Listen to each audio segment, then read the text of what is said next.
Shalom keluarga damai yang terkasih, kita jumpa lagi dalam Renungan Samas hari ini.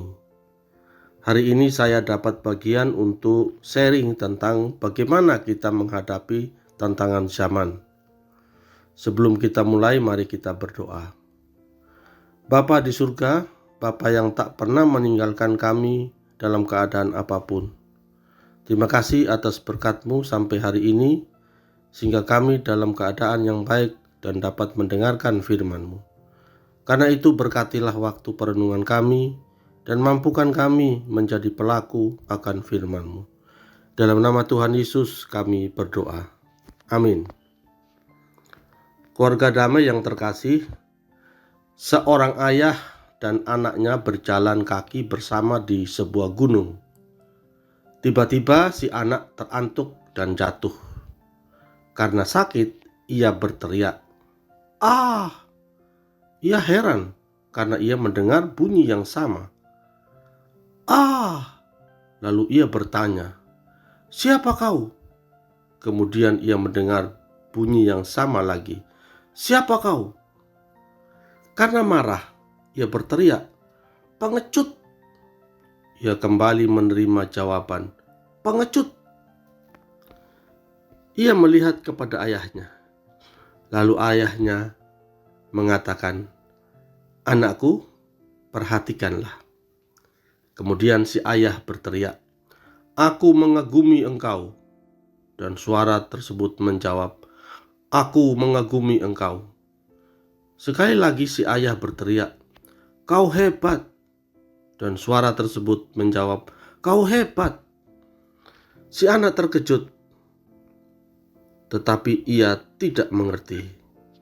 Kemudian ayahnya menjelaskan, suara itu orang menyebutnya gema, tetapi sesungguhnya inilah hidup. Ia mengembalikan semua yang kau katakan atau kerjakan. Hidup kita hanya suatu pantulan dari tindakan kita. Jika kau ingin lebih dikasihi di dunia, ciptakanlah kasih yang lebih pada hatimu. Jika kau ingin lebih kompeten di kelompokmu, tingkatkan kemampuanmu. Hubungan ini berlaku untuk semuanya, dalam semua segi kehidupan. Hidup akan mengembalikan semua yang kau berikan untuknya. Di akhir sang ayah membacakan Amsal 18 ayat 21. Hidup dan mati dikuasai lidah. Siapa suka menggemakannya akan memakan buahnya. Keluarga damai yang terkasih, menghadapi tantangan zaman dengan berbagai bentuknya memang sangat memprihatinkan, karena sering dibahas akhir-akhir ini, terutama untuk generasi muda kita. Tetapi tidak hanya anak muda yang diserang oleh tantangan zaman ini. Pendeta Dr. Paul Gunadi dalam blognya menulis bahwa gangguan mental yang disebut Major Depressive Disorder atau MDD itu dikaitkan dengan angka kematian yang tinggi. Sekitar 15% penderitanya meninggal karena bunuh diri. Bagi penderita yang berusia di atas 55 tahun, angka kematiannya mencapai 4 kali lebih tinggi karena berkomplikasi dengan penyakit lainnya. Jadi, gejala depresi, stres, bullying, dan masalah mental lainnya bisa dialami oleh siapapun dan umur berapapun itu. Nah, sekarang bagaimana kita mengatasinya? Tentu hal ini tidak mudah. Perlu kerjasama berbagai pihak seperti keluarga, sekolah, dan gereja tentunya. Ajarkan anak-anak atau remaja untuk memahami perasaan orang lain. Ajarkan bagaimana berempati kepada orang lain. Kiranya ini menjadi program setiap keluarga damai. Kita dan anak-anak kita bisa membiasakan untuk berempati, menghargai perbedaan, dan memahami dampak perilaku mereka pada orang lain. Itulah yang disebut pembelajaran sosial emosional.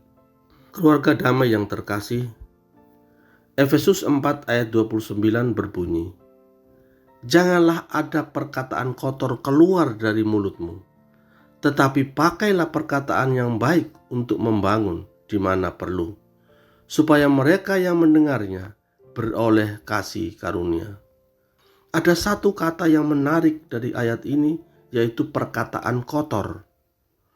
Dalam versi bahasa Inggris yaitu King James Version, kata kotor ditulis korup, yang berarti jahat, buruk, dan merusak. Bukankah bullying itu jahat dan merusak serta mengacak-acak perasaan seseorang sehingga membuatnya stres dan depresi? Karena itu kita harus memperhatikan perkataan, perilaku, emosi, dan relasi dengan orang lain agar kita tidak menjadi penyebab stres bagi orang di sekitar kita. Kita perlu membangun rasa percaya diri dan merasa diri berharga sebagai ciptaan Tuhan yang paling mulia. Rasa percaya diri dapat menjadi benteng melawan berbagai tekanan hidup dalam bentuk apapun. Ketika anak atau remaja merasa dirinya berharga, mereka lebih mampu menghadapi tekanan dari luar dan tidak mudah terpengaruh oleh perkataan atau tindakan negatif dari orang lain. Yang paling ampuh dari semua itu adalah relasi kita dengan Tuhan. Ketika kita dekat dengan Tuhan, maka apapun yang kita alami, kita akan menghadapinya bersama dengan Tuhan. Kita harus bijak dalam membentengi diri kita dan membentengi orang-orang di sekitar kita. Amin. Mari kita berdoa. Bapa di surga, kami sadar bahwa dunia kami saat ini tidak mudah dengan perkembangan dan kemajuan yang begitu cepat. Seolah kami tidak siap menghadapinya dalam berbagai aspek kehidupan kami. Karena itu, kami memohon pertolongan Tuhan untuk menuntun dan menjaga kami dari berbagai pengaruhnya. Secara khusus bagi anak-anak kami yang masih muda, lindungilah kiranya keluar masuk mereka, agar mereka dihindarkan dari hal-hal yang tidak baik. Terima kasih Tuhan. Dalam nama Tuhan Yesus kami berdoa. Amin. Demikian renungan kita pada hari ini. Selamat beraktivitas. Tuhan Yesus memberkati.